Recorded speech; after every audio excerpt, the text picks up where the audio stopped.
What's up, guys, and welcome to the very first episode of Next on Netflix. I'm your host Matt, an avid Netflix junkie and fellow binge watcher. This is an unofficial Netflix podcast where every 2 weeks I'll be discussing the new releases coming to Netflix and also breaking down a bit of the latest news. In this first episode, we're going to be looking at what's hitting Netflix from the 1st of February up until Valentine's Day, as of the time of recording, and the things that we have dates for. Speaking of Valentine's Day, most of us will likely be spending it cozying up in front of the TV, Netflix on of course, and devouring a nice Domino's pizza, considering everything that's going on. And please, let's get this over with. Let's get it out of the way. We all love Netflix, we all love binge watching. Yes, we're doing a lot more than that probably than usual, than we would be, which is why I started the podcast. Also, I just love Netflix. I love TV, love movies, love documentaries. I'm a TV addict, a Netflix addict, just a streaming addict in general really, Amazon Prime, Disney Plus, but this is a Netflix podcast.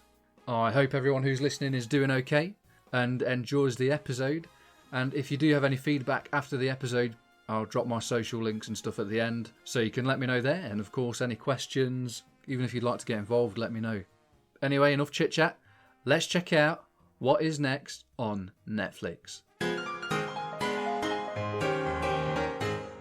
First up, coming on February the 2nd, is an animated sci-fi superhero kids TV show, Kid Cosmic. Kid Cosmic follows the adventures of an imaginative and enthusiastic boy who lives with his free-spirited grandpa in a sparsely populated desert town. The kid dreams of becoming a hero, which seems to come true when he discovers 5 cosmic stones of power in a wrecked spaceship. He then has to create a team of local heroes, which includes a cat that can see the future. They team up to stop aliens from stealing back the stones in an onslaught of attacks. The kid learns that his dream of becoming a hero is very different in reality along his journey. Myself and many of you listening have also probably dreamed of becoming heroes and superheroes when we were younger, so we can relate to this.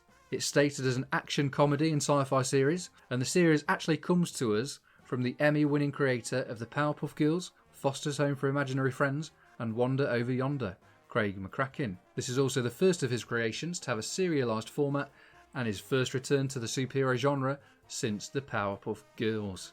From the trailer, Kid Cosmic looks strange, quirky, fun. The art style is awesome in that it's hand-drawn and a little bit rough around the edges. Finally, in an interview with Animation Magazine, Craig said that when developing Kid Cosmic, he wanted to tap into the naive confidence that all kids have. Personally, as a big kid at heart, and I used to be a huge Powerpuff Girls fan back in the day, Mojo Jojo, this is one I'm actually pretty excited for.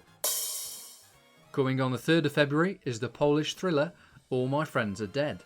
The film follows a group of friends at a New Year's Eve party, and all seems normal until the hit house host opens the door to an erotic pizza delivery man, following which a host of unusual random events begin to start, resulting in a massacre and house full of dead bodies. Looking at the trailer, the film will have English subtitles, and it definitely looks like a wild ride. So if you don't mind watching films with English subtitles in a different language, then go and check it out. The hotly anticipated Firefly Lane comes to Netflix on February the 3rd also.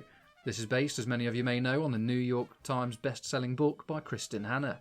The series follows the story of Tully and Kate, 2 inseparable best friends that have an unbreakable bond and support each other through good times and bad, from their teens right through to their 40s.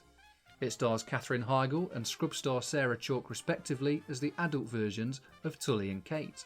The story begins in 1974 and features 10 hour-long episodes. With 10 episodes to watch, Firefly Lane looks set to be a great drama series to binge, either over a day or a weekend, depending on how much time you have. The official full-length trailer for this dropped on Netflix's YouTube channel, I believe it was the middle of January, around the 14th or 15th, and for those that have had that one super close childhood best friend that lasts well into adulthood, this will be the show for you. And of course, if you're a fan of the books and you know what it's about, it's definitely going to be right at the top of your watch list anyway. On February the 5th, the film Strip Down, Rise Up arrives on Netflix. It comes from Academy Award nominated director Michelle Hyan and is a documentary about empowerment and body positivity. By the way, I hope I said that director's name correctly. I'm not sure if I did. It follows a group of women that, in an effort to reclaim their bodies and lives, explore the intersections of movement and meaning in a powerful pole dancing programme. Director Ahayan was interviewed by People and said, "My film gives a voice to a diverse group of women, their power, their pain, their reclamation, their raw beauty, and offers a much needed positive message of women stripping down shame and taking ownership of their sensual, feminine being in order to rise. I truly hope it will inspire others to move into movement." It's a pretty powerful quote there from Ahayan. The cast for this is led by the Good Doctor's Sheila Kelly. It looks like a really interesting documentary for sure about the restorative power of pole dance. The 5th is quite a busy day, as also dropping is the black and white romantic drama film Malcolm and Marie. For this one, Sam Levinson has teamed up with both Zendaya and John David Washington for an achingly romantic drama in which a filmmaker, Washington, and his girlfriend Zendaya return home following a celebratory movie premiere as he awaits what's sure to be imminent critical and financial success. However, the evening suddenly takes a turn as revelations about their relationships begin to surface, testing the strength of their love. Working with cinematographer Marcel Rev, Levinson creates a film of rare originality, an ode to the great Hollywood romancers, as well as a heartfelt expression of faith in the medium's future. From the trailer for this one, the cinematography in the black and white looks absolutely incredible. It's definitely worth watching purely for that, I think, and it's definitely one I'll be watching. Also dropping on the 5th, we have another movie. This time it's South Korean space opera called Space Sweepers.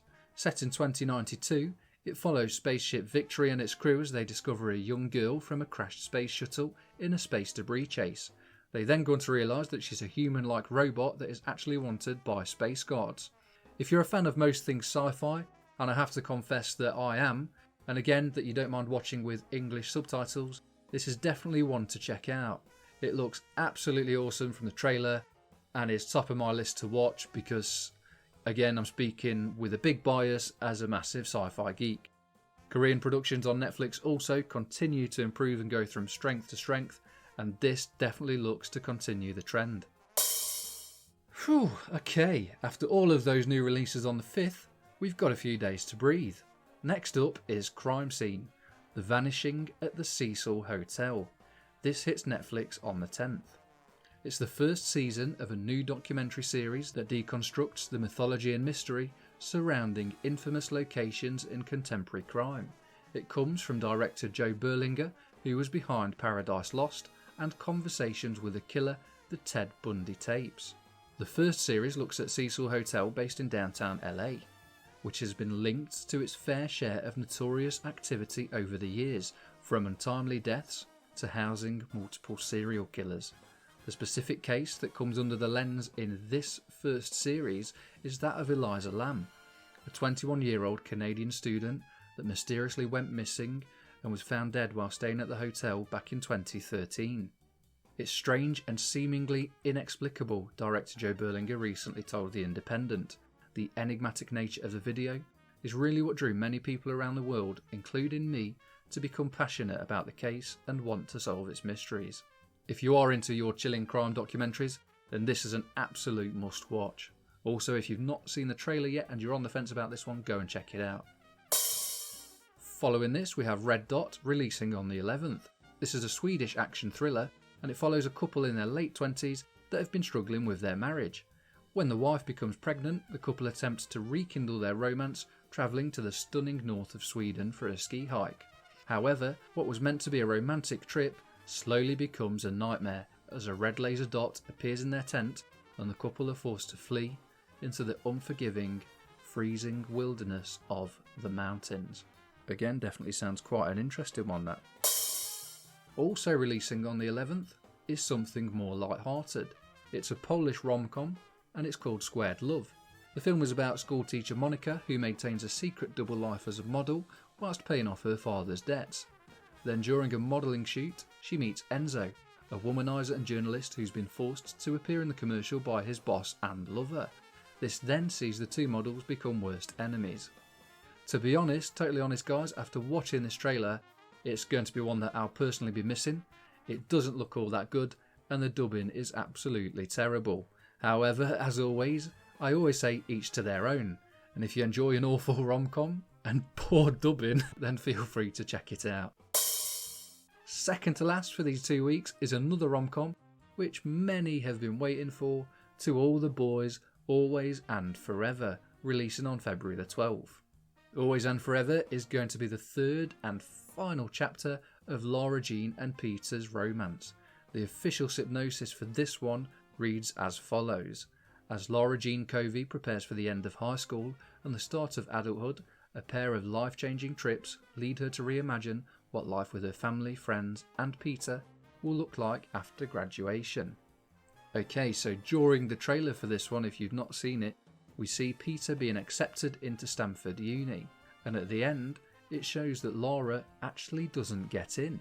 So it'll be intriguing to watch what actually happens to the couple in this last To All the Boys instalment. Last but certainly not least for our brand new releases on Netflix is stand-up special Hate by Danny Rivera. It comes from the stage of Soho CaixaBank Theatre in Malaga and of course actor Danny Rivera. He offers his most sincere, delirious and non-filtered version of the human being in these current times, in which we all need a bloody good laugh, let's be honest. In the description for this one, it says if your laughter is primitive, you're a vegan, you have a dog or cat, you frequently visit Instagram, you're doing remodelations, you're a mother, or Antonio Banderas himself, if you use dating apps, or you're just quick-tempered, get ready, there's hate for everyone. So that sounds like it's going to be a laugh, and that description there definitely probably covers absolutely all of the population. All of those releases that we've discussed there are coming to viewers across the pond on the same dates. Now let's take a quick look at some of the latest Netflix news. Firstly, Netflix have announced more episodes for the hit French series Lupin, and that should return in summer this year for part 2 of season 1. Lupin was a worldwide success if you've not seen it, and it climbed to the top of Netflix's top 10 ranking in more than 10 countries. Secondly, fake heiress who was found guilty of fraud, Anna Sorokin, received $320,000 from Netflix for the rights to her story. She has already used most of that money apparently to pay back financial institutions that she scammed. Thirdly, Netflix announced the cast of its TV series adaptation of The Sandman, which is based on Gaiman's DC comic book series of the same name. Tom Sturridge and Gwendolyn Christie from Game of Thrones will lead the show. Tom will lead it as Dream, the Lord of the Dreaming and the Sandman himself, and Christie will star as the ruler of Hell, Lucifer. Christie will also reunite in The Sandman with former Game of Thrones co-star Charles Dance, who will be playing Roderick Burgess.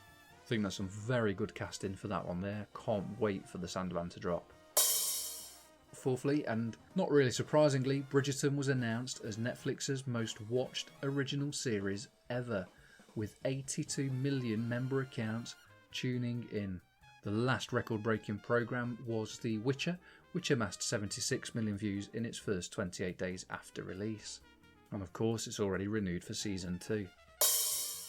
Fifthly, Netflix recently announced that its 2020 reality series, Too Hot to Handle, was going to be renewed for a second season, due to it going down pretty well with viewers. And if you've not seen it, it's quite similar to Love Island if you're into that kind of thing.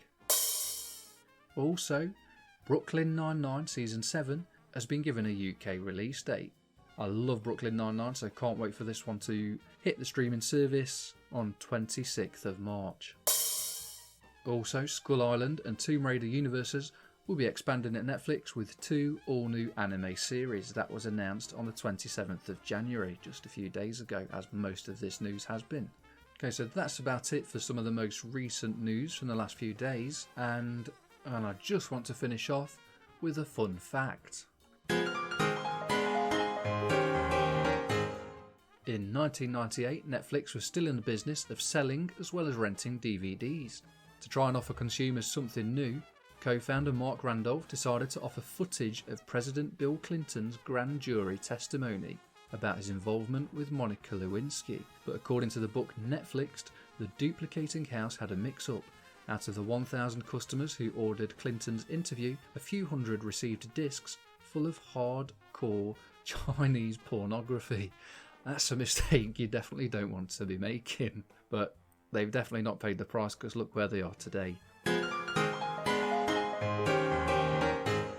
So that is it, everybody. That wraps up the debut, the first episode, the inauguration of Next on Netflix, an unofficial Netflix podcast. I really hope everyone listening enjoyed this first episode. There'll definitely be more, and I hope you've got something to add to your watch list. If you did enjoy the episode and you do want more, please make sure you hit that subscribe button on your favourite listening platform to get future episodes. It would also be amazing, especially in these early stages, we're just starting out, if you could leave a review where you can, as this would help greatly. Also, when our listener base grows, we'll be looking at creating Patreon rewards, a Discord channel, and much, much more, so stay tuned.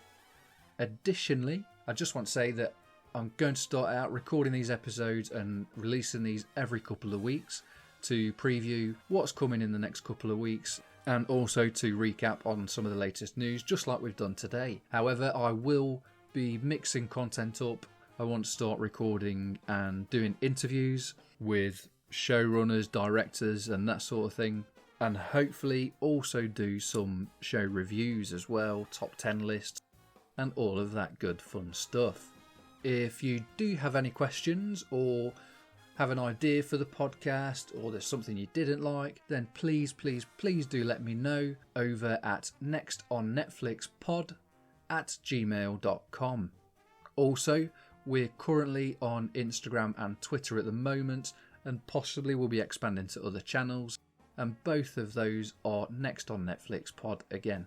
Thank you all very much for listening, really appreciate it. Again, hope you did enjoy it. Please stay safe out there, carry on binge watching, have fun, chill out, do what you can. And on one final note, remember, this is now the place to be, to stay updated on what's next on Netflix. Happy binge watching. Once again, I've been your host, Matt. Goodbye.